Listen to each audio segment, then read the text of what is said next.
கடந்த மாதம் ஜூன் 5 2024 பூமியிலிருந்து நாசா ஸ்டார்லைனர் அப்படின்ற ஒரு விண்கலத்தை விண்வெளிக்கு அனுப்புகிறாங்க.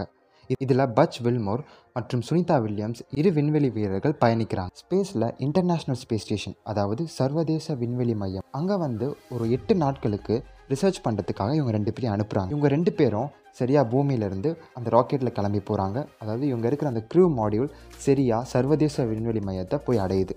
அடைஞ்ச பிறகு அங்கே 8 நாளைக்கு தொடர்ந்து ஆராய்ச்சி பண்ணுறாங்க. அதன் பிறகு இவங்க பூமிக்கு கிளம்பலான்னு வரும்பொழுது நாசா அங்கே ஒரு பிரச்சனை இருக்கிறத கண்டுபிடிக்கிறாங்க. இவங்க போன ஸ்பேஸ் கிராஃப்டுடைய பேர் தான் போயிங் ஸ்டார்லைனர்.